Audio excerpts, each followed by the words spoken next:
Good morning everyone. Today we are going to discuss about the rectus sheath. The rectus sheath is nothing but it's just an envelope which mainly envelops the rectus abdominis muscle. It has the two walls, the anterior wall and the posterior wall. Anterior wall is the complete and the posterior wall is deficient. Above the costal margins and below that there is a arcuate line.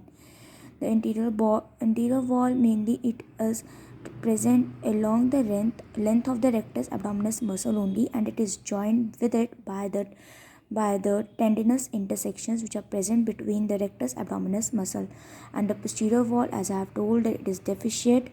We can see have the example like see as we can see, this is the rectus abdominis muscle. It has the tendinous intersections. This is the anterior wall which is complete and it is joined with it by the tendinous intersections.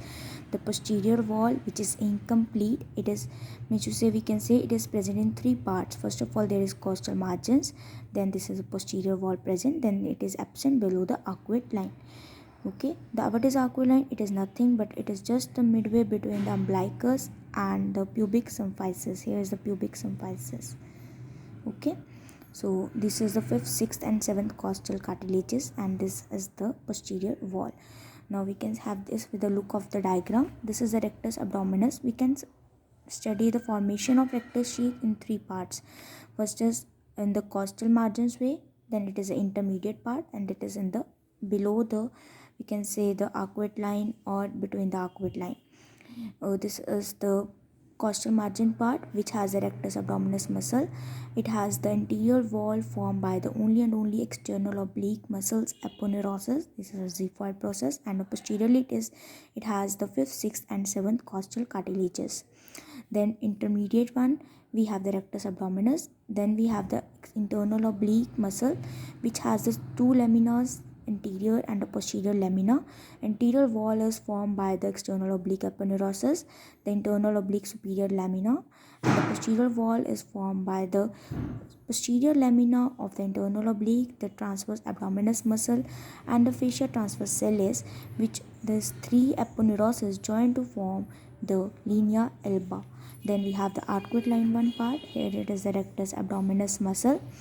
Over here the interior part is formed by all the three muscles, external oblique aponeurosis, the internal and the transverse abdominis join to form the conjoint tendon, which further join to form the linea alba, the aponeurotic. Then we have the fascia transversalis present just behind as the posterior margin. This is the formation of the rectus sheath. Now we are going to discuss about its contents, its supply and everything. The contents is, as we know, there are only the rectus abdominis muscle. We have the lower part we have the small muscle which is known as pyramidalis. It may or may not be present in some individuals or in some cadavers. Then the blood vessels, we have the superior epigastric artery. Sorry for the interruption. The blood vessels are mainly mainly the superior epigastric artery and the inferior epigastric artery. Superior epigastric comes from above and inferior comes from below. Okay, and the vena commitants are also present. I can show the diagram very well. I have drawn it. This whole of the length, all of the landmark of the abdomen. Here we have the superior epigastric artery, and here we have the inferior epigastric artery. See, these are present in between the contents of the rectus sheath. We can see here is the rectus abdomen, here is the linea alba.